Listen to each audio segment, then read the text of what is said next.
I have information here that says the Manhattan Institute has received funding from the Koch brothers, the Claude R. Lamb Foundation, one of the Koch family foundations, reported giving over $2 million to the Manhattan Institute.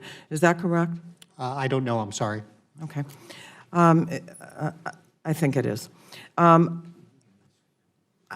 really frustrated in this hearing today. And what I'm hearing is that those people who feel a sense of urgency about what's happening to our planet, actually the planet will probably do better without us, but to the preservation of our species right now, that there is an urgency about this, that in fact, in the last year, and one of you I think can confirm this, that we actually saw an increase in carbon emissions, and I wonder if you could, one of you could talk about that, 3.4% or something like that, last year in 2018. Doctor? That is correct. U.S. emissions did increase last year, and globally, carbon emissions continue to increase. You know, 20 years ago, a reporter found that over 20 years ago when I was in the state legislature, I made a speech on the floor of the House about how we have to get serious about this. And then he followed up with me not too long ago. And I said, you know, 20 years and we're going in the wrong direction.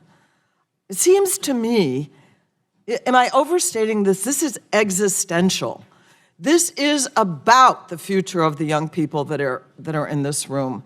I agree in the noticing what Congressman Peters did, that young people are here, but that's because what I'm hearing in my district is from young people. Can anybody talk about this in terms of really the why we have to have a sense of urgency now?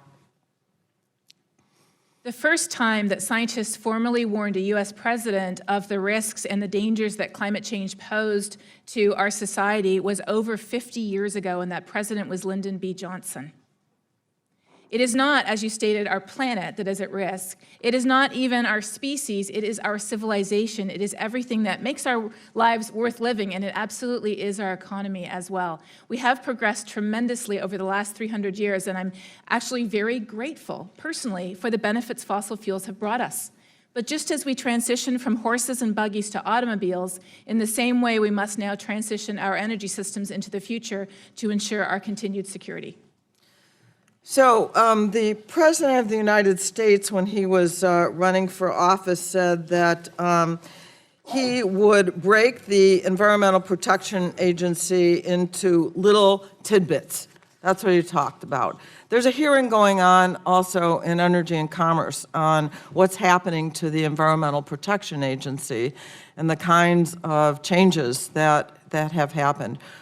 What should we be expecting from regulation right now? I'm worried about the Midwest. That's where I'm from. We have floods. Many of our farms are underwater. But I'm also worried about climate refugees, because I think we're seeing that already. And if we want to stop people coming from places where they can't farm anymore to the United States, we better do something about this.